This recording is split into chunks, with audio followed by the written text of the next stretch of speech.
So, do you want to talk about the Keeper of Traken, or do you want to talk about Matt Smith? Let's go chronological. Let's start with Keeper of Traken, since it has been waiting so very long to be discussed by us. Yes, it has. And I assume you watched it recently. I did watch it recently. I actually watched it last night when I remembered that I hadn't watched it yet. So yes, very recent. Okay. I watched it a few hours ago. Ah, well, that is also recent. You have me beat, though. In terms of recency, yes. Well, yes. I mean, which is not how, races work. Well, I crossed the finish line most recently, so I guess that makes me the winner. Yeah. I'm not completely sure if there are rules for chicken, but I think that you win chicken. I guess so. If waiting as long as possible to watch things before we record, I think that's chicken. Probably.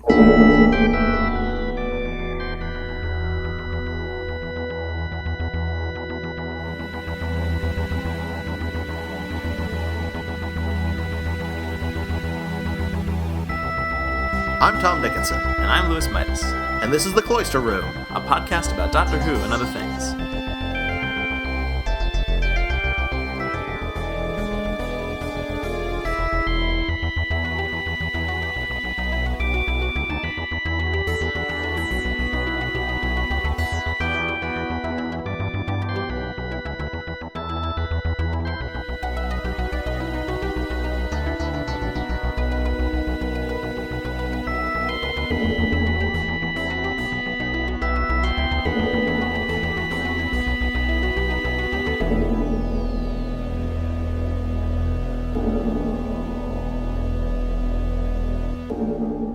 So, what did you think of the Keeper of Traken? I quite liked it. Well, that's good.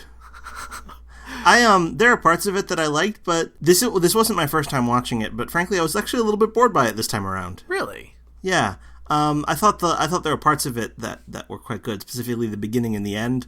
Yeah. But I did find it dragged a little bit in the middle. Yeah, I seem to recall them getting captured at one point, and that just kind of delayed things. Didn't really do a whole lot. It was just a good cliffhanger for, I think, the end of the third episode, which, yeah, that wasn't the height of excitement. So yeah, but yeah, no, I definitely really liked the beginning and the end, and I liked the concept. I liked the concept for Traken and what it was, and kind of the idea that people were just so good that evil stopped being a thing, and I guess their goodness or whatever kind of caused evil things to just sort of calcify or whatever. I thought that was a cool, neat concept. Yeah, it was. That's kind of interesting, and I kind of like the way it's set up. Where at the beginning, the Keeper of Traken teleports into the TARDIS because he can do that, and basically just kind of shows them a documentary about that, backing it up, which. On the one hand, it did contribute a little bit to what I said, the boredom factor, but on the other hand, it just seems so appropriate to what he was talking about, the style in which he was presenting it. He was just here's a historical record, and then he narrates it like he's narrating a documentary, and I don't know, I just thought that it felt it felt right for what he was talking about. Yeah, no, it's yeah, I don't know that it's funny because I didn't really notice the bizarreness of that. But when you point it out, it really is. That is kind of strange that you just... And I mean, maybe that's just the way the Keeper of Traken always explains things. It could be. I was kind of thinking, what if the new series were to try to tell a similar kind of story? The way it would probably do it would be, it would have... it would start with the scene of what happened long ago, and then just have a caption at the bottom that says 15 years later or whatever, however many years later it was. And then, we introduce, the characters as they're older and the new characters. But instead of doing that, the classic series just has it all set in the now and just has this presenter come and do a presentation to the Doctor, which, the way I say it sounds like I'm ridiculing it, but I actually did kind of enjoy that aspect. Yeah, no, it was neat. I'm all for that. And if the new series wants to take some inspiration from this, I'm completely fine with that. Sure, just not too much, but some. Well, yeah, everything in moderation. I mean, one thing I do think the new series should take from this episode is the idea of an alien companion. Yeah. I think that's true. And Nyssa isn't even really set up as a companion here. I don't think she was originally intended to be a companion. They just, they decided to keep her when they were done. Okay, yeah, because I was kind of wondering about that because it didn't seem like. Wait, I have to admit it was rather late last night. Did she end up going with the Doctor? She did not. Okay, so but she is definitely a companion because I know that. So how does she get back, or are we going to find that out later this season? There's only one story left in the season. So we're going to find it out there. And it's Legopolis, and she does appear in it. So. Okay. See, I feel like I may have seen Legopolis, but I don't really remember it. I think you have. It is the episode from which our podcast title comes from. Well, there you go. That seems important. But yeah. I mean, even if Nyssa wasn't intended to be the companion, I mean, she's clearly kind of like a pseudo companion, like almost like a Linda with a Y. Or, that kind of thing. Yeah. Like a character who isn't a companion but is kind of acting like one. So. Right. Yeah, I agree. So that's good. I guess she just kind of slipped into that role. Yeah. What did you think of Adric in this episode? I hate to say this, but I'm actually starting to like him more. Oh, really? Wow. Yeah, I mean, I don't know. I like him. He's like giving the Doctor a hard time, and I like that. Yeah, to be perfectly honest, I think most of the reasons people dislike Adric have to do with Fifth Doctor stories. Oh, okay. And I could see how like in this season, like the character really does seem like he's bringing something kind of new to the show that it hasn't had for a while. Like he's kind of witty. Mm-hmm. And the Doctor is also kind of witty, and they almost kind of play off of one another. Yeah. And there's some pretty good dialogue that is written around that. Yeah. There's one point where the Doctor takes offense at Adric calling him out about his handwriting. Mm-hmm. That was entertaining. But yeah, no, there's lots of good bits that I thought were, I don't know, I don't know, I can't hate Adric. Well, I'm sorry for you. I do believe that Tom Baker couldn't stand him. Well, it kind of almost seemed like that. Like I did, like it was difficult to distinguish what was acting and what was actual Tom Baker hate. Yeah, and I feel like, especially later on in Tom Baker's tenure, sometimes Tom Baker is acting and sometimes he's phoning it in. Yeah.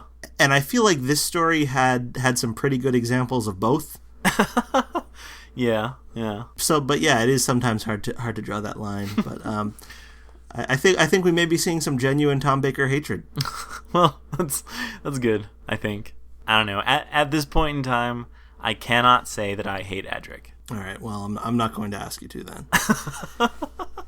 Maybe I'll start hating him later. You could very well. I always leave that option open. This story introduces a new version of the Master. Yeah. And it's funny because I was trying really hard to figure out where I recognized Tremas from. And then I realized that I was watching what I recognized Tremas from. And that was kind of bizarre. But yeah. Wait, you mean you recognized him from Keeper of Traken? No, I was talking about Doctor Who. Oh, okay, right. As a whole. Yes. Broadly, the show. Well, the thing is, I don't know if you picked up on this, but Tremas, if you rearrange those letters there, comes out to Master. Which doesn't make any sense, because he's not the Master in disguise or anything.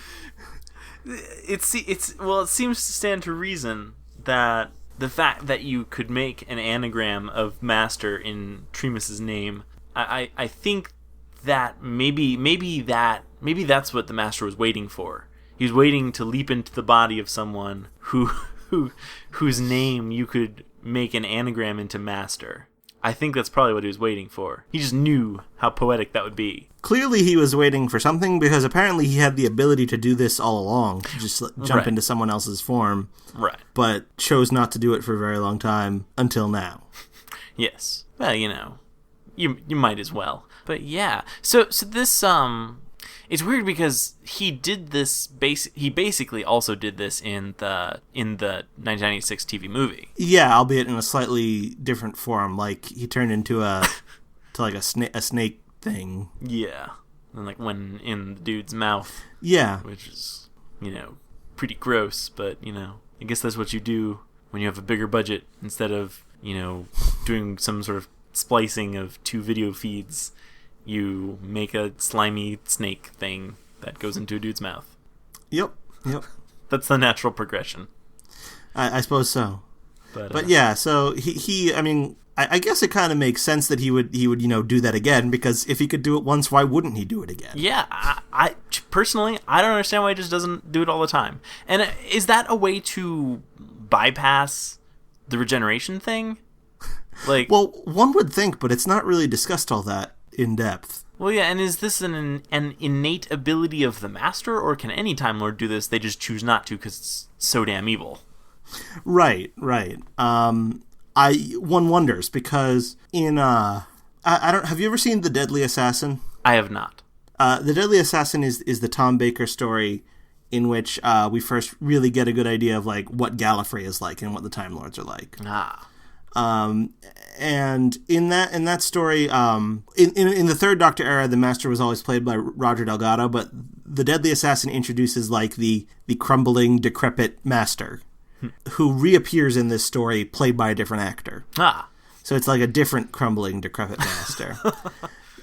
So what the deal is with the Master is not always incredibly clear. Like in the Deadly Assassin, he's looking for more lives. Here he is again looking for more lives. And then in the TV movie, he's looking for some more lives. And then by the time we meet him in the new series, someone has apparently taken pity on him and given him a whole bunch more lives, or at least a couple more lives. Right. But what exactly it is that he's doing here, and whether this is a Time Lord thing or just something he picked up somewhere, or I mean, I don't know. But yeah, it's a pretty neat trick. I guess. So, kind of interesting thing about the Master in this form is that, I mean, obviously he has another life, but he can't regenerate any further. Right. Presumably because he took a human's body, or not a human, but like a Trakenite's body as opposed to a Time Lord's. But in Big Finish audio plays, whenever they want to use the Master, they tend to use Jeffrey Beavers, and Jeffrey Beavers is the guy who plays the decrepit Master in this story. So I guess the theory that Big Finish is working on is that eventually he's just going to turn back into that thing again. Interesting. And the reason they do that, I would assume, is because Anthony Ainley and Roger Delgado are both have both passed away. Well, that would certainly make things difficult. And so Jeffrey Beavers is the only remaining classic series Master. But he also has this incredible voice. Oh, really? Like, I don't know. I mean, well, you heard it in this episode, I'm sure. Well, yeah. He's got this deep voice, and it sounds kind of like this. And I just think that's like a great voice for, I don't know, it's just a great evil voice. And I that's one of the things I love most about this story, the voice of the Melker / Master. Yeah, I hadn't even thought of that, but yeah, that was a very distinct sounding voice. But yeah, no, and it's weird because I've never seen this story before, and I guess I just never really researched it. I did not realize that he had stolen this body, because that was the body he had when he in the Five Doctors. And, yes, indeed it was. So yeah, I had no idea he was parading around. Well, and I guess it's kind of odd because the Time Lords don't seem to really mind. Like, they don't really bring it up. Like, like, hey, that's someone else's body. That's not cool. Well, that'd be kind of rude. I mean, you don't want to like stir up trouble. That's true. Obviously they don't approve of it, but they're not gonna like make a big deal out of it. Right. They're too nice. They're too polite to do that. But yeah. I mean, he's killed tons of people. That's true. That's true. Yeah, but I feel like it's a little bit different if you wear one of their bodies, as your own, after you're done killing them, or killing them for their body. There's that. One thing that seems kind of strange to me is that, like, the crumbling, old, moldy, decrepit master plus the pretty old Tremas equals a young and rejuvenated version of that body. Yeah, complete with goatee. It's I guess that math somehow works out. I don't know. Maybe it's I don't know. Maybe that's just the way it works. I don't know. Yeah, who am I to criticize? Yeah, I don't know anything about these things. Yeah. So was that the last master we saw in the show? Like, he continued to play the master for the rest of the appearances of the master? Well, he continued to play the master right up through to the Seventh Doctor era. Okay. Oh, wow. And then in the TV movie, when you see the master, quote unquote, put on trial by the Daleks, yes, which is a silly conceit, but I mean, that's what it is. Yeah. I mean, the actor in that is not Anthony Ainley, but I think the viewer is meant to assume that it's that version of the master that okay. he's meant to be representing. You don't get a good look at him. Right. Yeah, I can't really seem to recall what he looked like. But yeah, okay. So the master got a lot of mileage out of Tremas's body. Yeah. He lasted well into the 80s. Yeah, he did a much better job keeping up his body than the Doctor did. In that time, the Doctor, went through, numerous regenerations. Well, that's true, but I mean, that's only like in terms of on-screen time. Like, we don't know how much in-universe time has passed for each of them respectively. That's true. The Master could be just like skipping from encounter with the Doctor to the next encounter with the Doctor, and then just lands on Skaro and is immediately put on trial.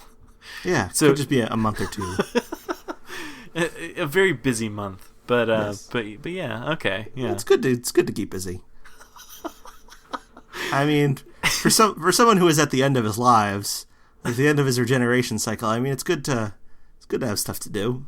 Yeah, yeah, that's true. I feel weird asking this question. Was he a real Melker? Because he's shown to be inside like a sort of control room thing inside. Oh well, that's the Master's TARDIS. Oh right, it is.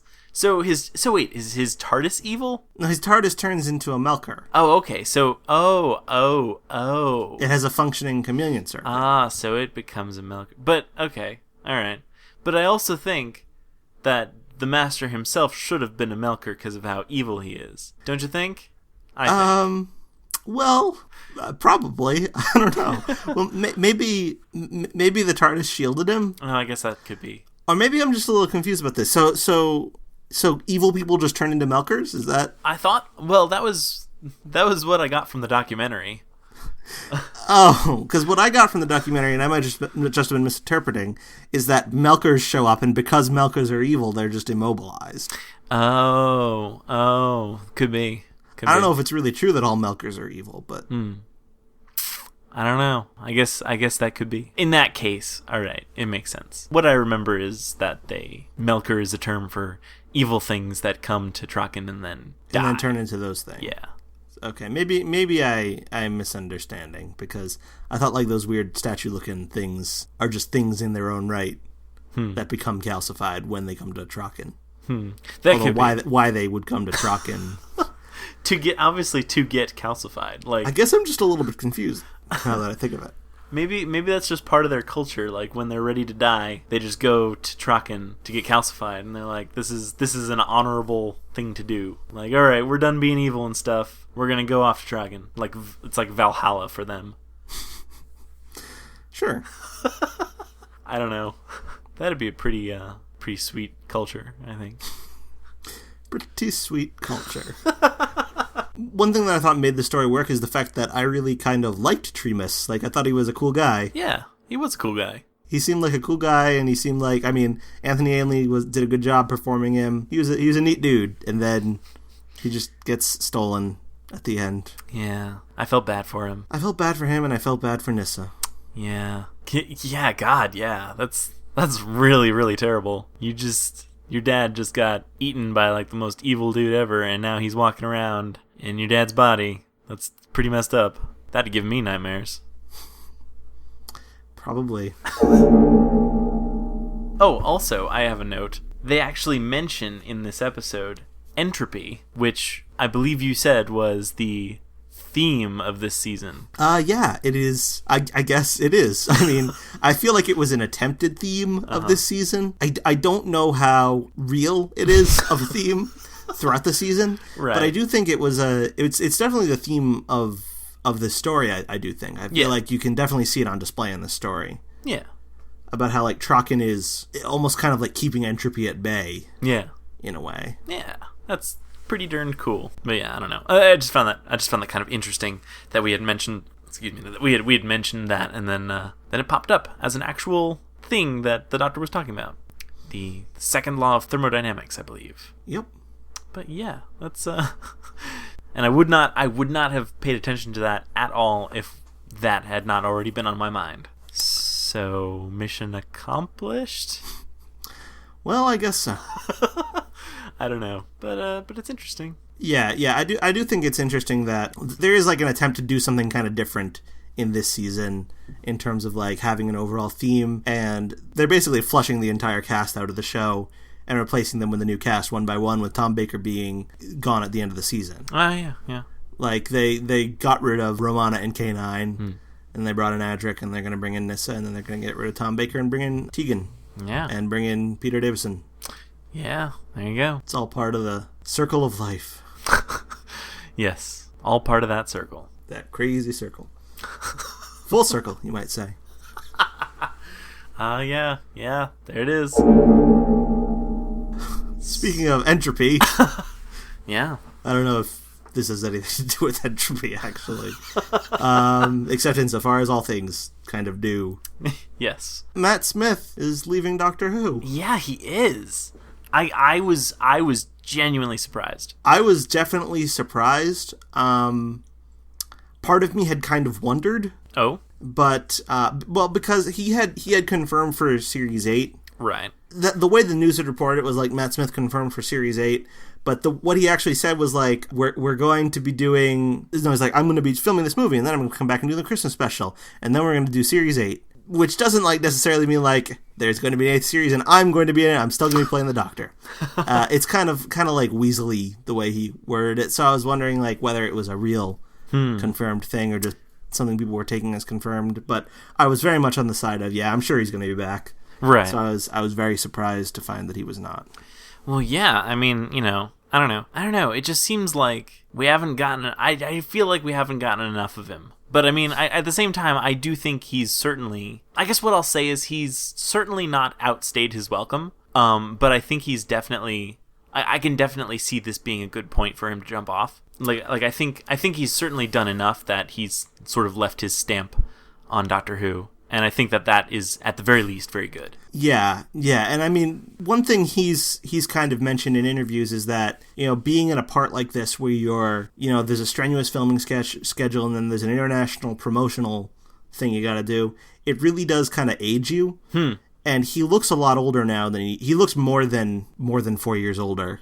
Yeah. Than he did. Like, if you go back and see the original publicity photos that were first released, that were kind of our first glimpse at him. Yeah. And you can also see that kind of, too, with Tom Baker. Like, in The Keeper of Traken, I kept noticing how much older Tom Baker looked than he does even 2 years earlier in the episodes that I'm currently watching for my big, marathon viewing.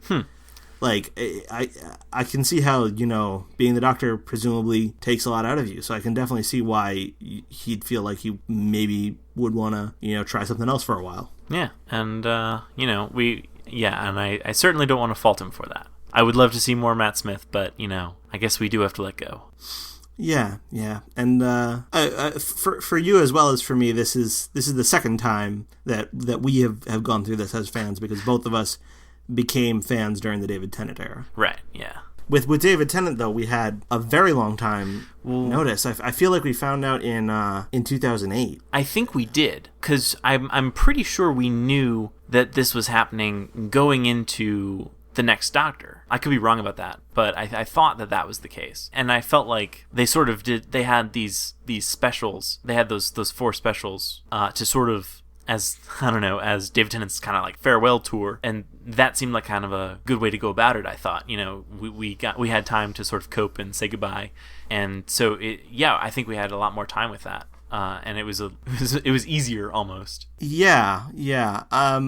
And I know it was in early 2009 that we found out about Matt Smith's casting. Oh yeah, that's right. And there was a special episode of Doctor Who Confidential, which no longer exists, and that's how they announced it. So I wonder how long it's going to be before they make an announcement about casting the next Doctor, because presumably they've got to figure it out by the time they film the Christmas special. Yeah, right. If they're gonna film a regeneration scene, then certainly. Yeah, I don't know. Well, because they had a long time to film, or I don't actually know when they started filming, but they had quite a bit of time to film Series 5, because there was that year where they were just doing specials, and I guess that those had maybe already been filmed. Yeah. But so it seemed like they had a lot of time to do Series 5, but Series 8 is definitely airing next year, right? I mean, I'm guessing. Series 8 is airing next year. There's no confirmed details, but the BBC, I believe what the BBC Doctor Who Twitter feed said was Series 8 confirmed for 2014. I've read somewhere, I forget where I even read this, but that it was going to be 12 episodes long. Huh. And this may simply be speculation, because apparently the BBC sells it overseas in 14-episode blocks. Uh-huh. So the upcoming anniversary and Christmas specials plus 12 episodes would be a block. I don't know whether that's just, someone making stuff up or whether that's for real. But I definitely think with the new Doctor coming on board, they had to stop playing games with the schedule, I feel like. Yeah. I feel like that they're shooting themselves in the foot if they don't give the new Doctor a real chance to establish himself. Yeah, definitely. Yeah, because especially if they... Or herself, rather. Sorry. Well, yeah, yeah, definitely. Because especially if they try and do, well, what they've done for the past 2 seasons, if they try and split it up with, 6 episode halves, that's not really... 6 episodes is not really enough time to get acquainted with, certainly a new leading actor or actress, not really anyway. And, that could be devastating for just people losing interest in the show if they have a big gap between the first and second halves of the season. So, yeah, I really hope they don't do that. I feel like... I don't know. I just don't know how to feel. Because as we've discussed many times on the show, I was a very huge fan of Matt Smith all throughout his run. Yeah. I thought one of the things that I like most about him is I think he's a really good physical actor. Yeah, definitely. And I've always thought that just from the very beginning. And I thought that he's kind of, I think that he's better than David Tennant in that regard specifically. Mm-hmm. So that's kind of what I'm gonna miss most if they don't cast someone with a similar skill set. Mm-hmm. And I mean the next Doctor should be completely different. Right. As different as they can make the Doctor be. Mm-hmm. They should. Yeah. But I am going to miss... the thing I'm most going to miss about Matt Smith is the way he was a great physical presence in every scene he was ever in, basically. Yeah. I have to say, just all his little gestures and movements, and he just had he has just this very odd way of moving, and it just almost seems alien, and I love that. But yeah. So it's interesting to think what kind of personality traits you'd give the 12th Doctor. Like, what would you do to make the 12th Doctor seem different from the 11th? And that's just going to be very... I imagine that's going to be very difficult for, well, whoever is cast, to sort of make sure that they can very clearly, differentiate themselves from Matt Smith, while at the same time, not being, I don't know, bad. So yeah, that's got to be just crazy amounts of pressure. But yeah. Yeah, and there's a lot of speculation going around the internet. Most of which I'm sure is worthless. I should think. Because when Matt Smith was cast, I hadn't heard of him. Right.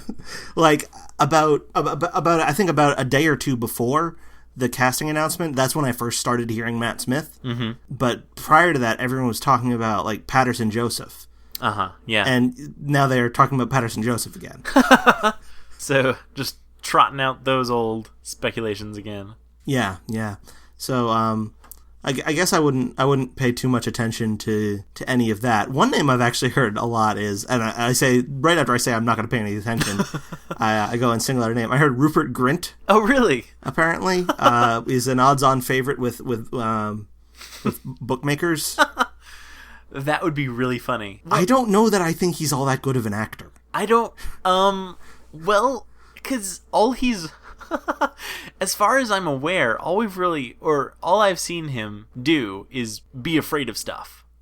Yeah, he's done parts other than Ron Weasley, but I haven't seen any of them. Right, me neither. And he's just kind of like a dopey guy in that. Who, right. Yeah. Yeah, I mean, I don't know. It certainly seems like I don't really know how known David Tennant was before he was cast. Of course, he was also in Harry Potter.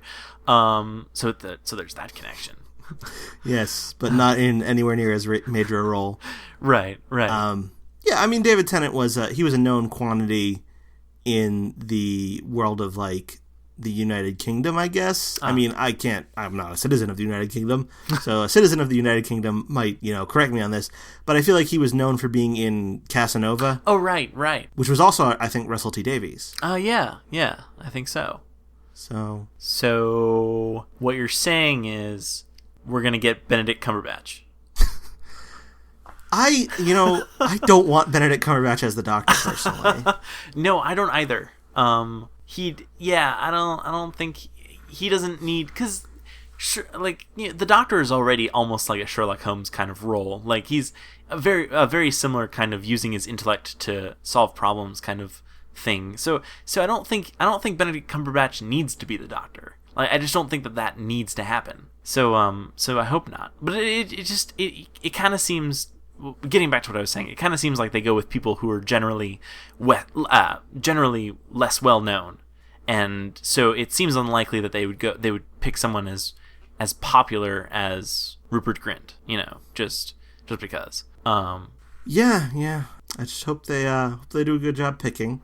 I hope so too. Stephen Moffat picked Matt Smith, so I'm hoping he's gonna do a good job again. Yeah. I think I don't know to what extent Stephen Moffat has control over all casting, but the major casting decisions of the Stephen Moffat era have all been good ones, I think. Yeah. So I guess I shouldn't worry too much. Yeah, I guess not. I guess we don't have to worry. I'm sure whoever they end up going with will be, well, I hope they'll be good. I don't know. I can't say I'm sure. What if it's John Hurt? I don't know. I don't know. I'm guessing there would be a lot less running in the show. Yeah, probably. But yeah, well, that is another thing is, are they going to go kind of in the opposite direction? Are they going to go with like an older actor, That is what Moffat had always said before he picked Matt Smith.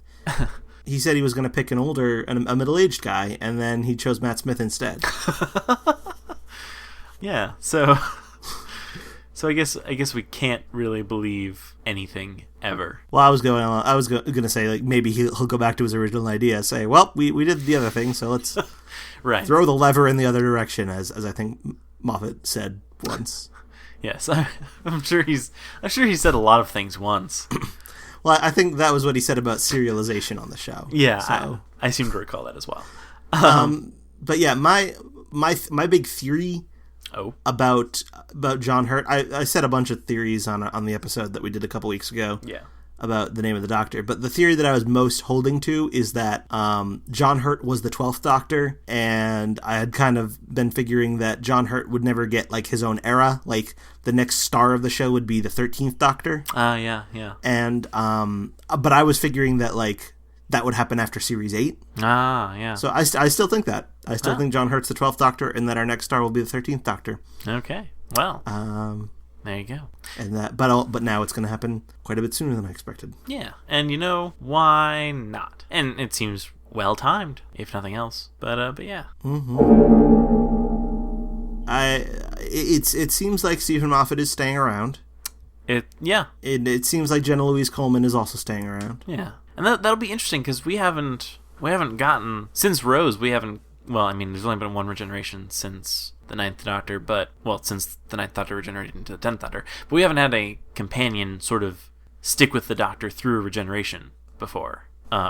Since 9 into 10. I know what you mean.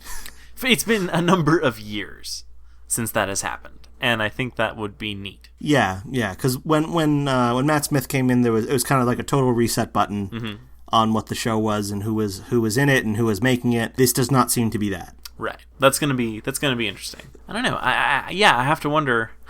I have to wonder how long Stephen Moffat is planning on staying on. Yes. Yeah. It will have been quite a while.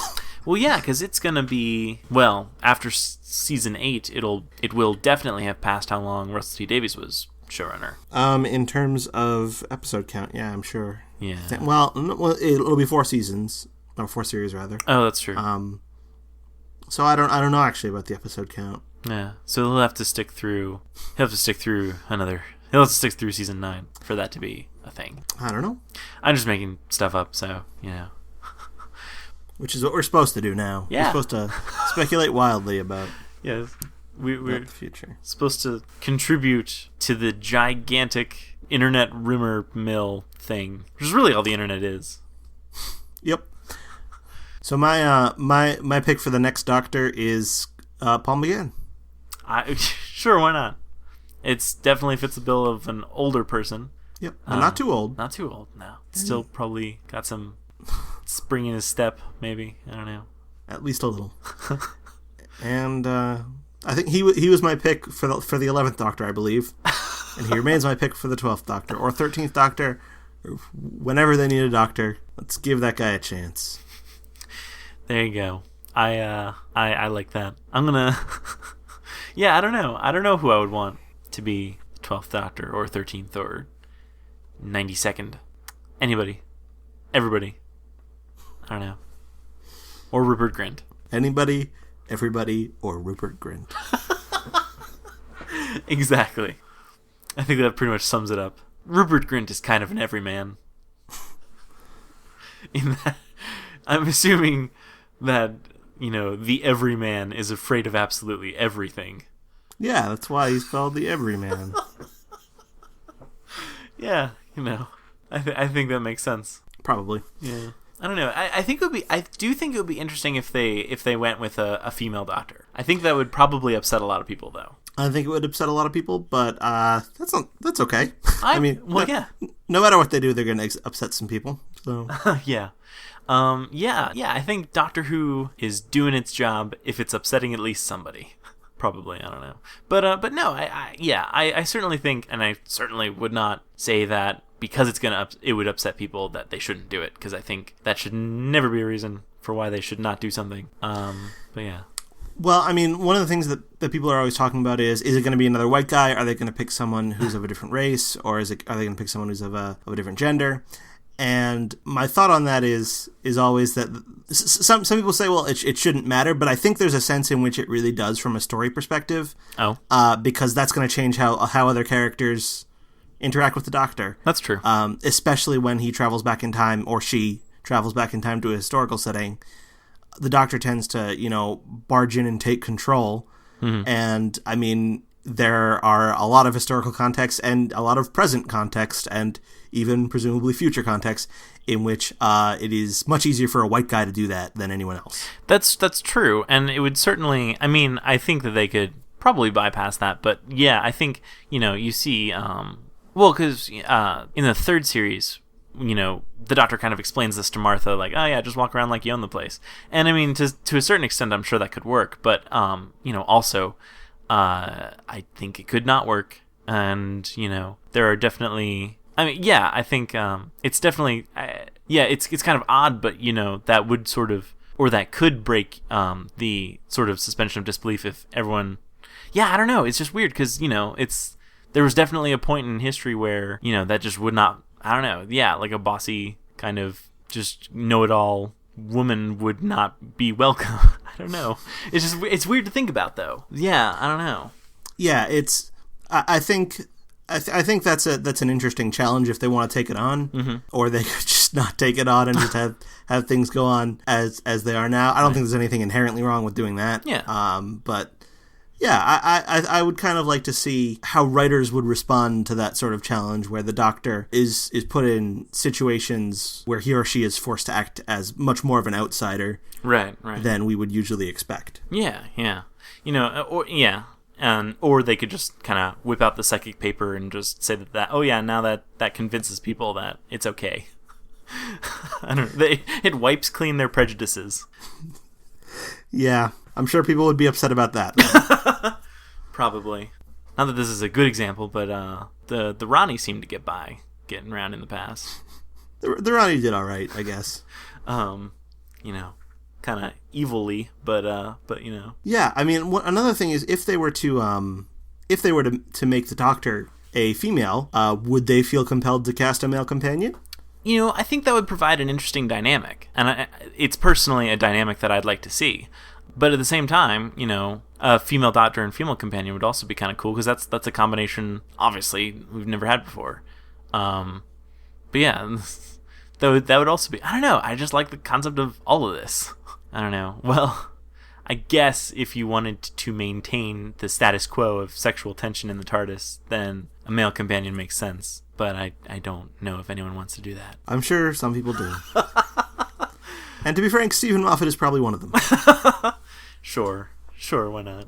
And it, I guess, it could probably make for an interesting story, if nothing else. Not really, actually. Stories are never really interesting, but it would be a story. Mm-hmm. But yeah, I don't know. It's interesting. I am open to whatever. I was very upset when I first heard about Matt Smith leaving. Yeah. But it didn't take all that long before I switched over to just being excited to see what was coming next. Yeah. Well, and that's kind of the attitude you have to have with Doctor Who, because as I'm pretty sure we've said before, and I'm sure many before us have said, Doctor Who is always changing, and it's never going to stop, and you gotta just kind of hang on for the ride. And I am more than happy to just embrace whatever comes. Unless it's terrible. Yeah, well, and if it's terrible, then obviously we'll write to the BBC and complain. But we'll still watch. Oh, well, of course. I mean, that's a given. Just wanted to make sure that was clear. Oh, yeah, absolutely. Yeah, it's very important we get that out and assure everyone we will never stop watching Doctor Who, even if it turns absolutely terrible. Or at least I'm standing by that. I'll probably agree to that. Good. I don't know. It would be hard to imagine them doing something genuinely terrible with Doctor Who now. I mean, I'm sure it's possible, but, currently I see it as I think it's a challenge. It would be a challenge to make Doctor Who terrible at this point. Yeah. I feel like they have enough good writers that even if there was like a dramatic downturn in quality, there would always be at least something redeeming. Right. In there, unless they fired all those writers. And yeah, there you go. Oh, there's another pretty big piece of news about Doctor Who from this past week. Oh, I don't know if we even discussed this previously, but The Mill, which is the special effects company that has done special effects for Doctor Who since 2005, was closing down. Ah, I think this is good news that the people from The Mill who worked on Doctor Who are reforming a new special effects company called Milk, and they're gonna work on Doctor Who. Ah, that's nifty. Yeah. So no real change probably. No, probably not. That's good, and that is good because I certainly think that they've done a very good job. And I don't know, and I have to wonder how much that has contributed to like the sort of art style of the show, because I'm sure it has influenced it quite a bit.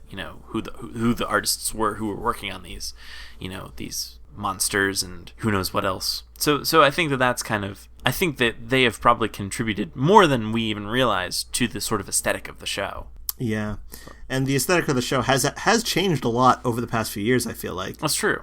Like I was just watching Voyage of the Damned. And it's crazy to me. Like it's come by leaps and bounds since then. I feel like.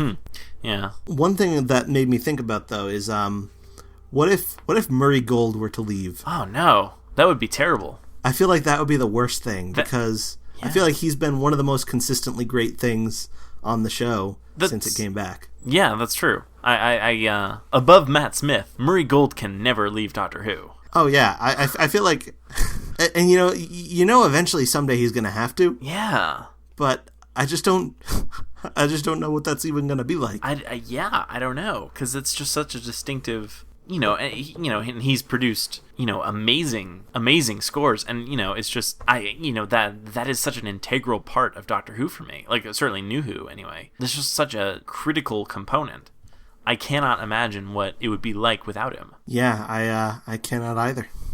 I don't think it would be an exaggeration to say that it would like fundamentally change the character of the show if you were to take Murgold's music away and replace it with something that's substantively different. I feel like the music is such a huge part. It's a character on the show, really. Yeah, definitely. That is one of those things where I can't even. Yeah, I think it would be completely different. That would be very devastating. So I hope they spread these departures out. With Matt Smith and Stephen Moffat and Murray Gold, and I'm fine with Murray Gold staying on forever, and I hope he does. But that might be unreasonable. I don't know how much stress it is to produce the music for Doctor Who. Yeah, I don't know. Hopefully not stressful enough that he is nearing his wit's end, because I want to keep him on as long as he can manage. Me too. But on the other hand, I am hoping A, that he does stay on, and B, that the introduction of a new Doctor will mean the introduction of like a bunch of new Murray Gold compositions. Yeah, that's true, because,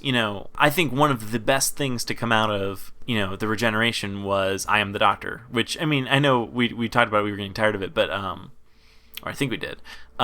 We did. Yeah. I still get goosebumps when I listen to that, though, because of just how amazing it is.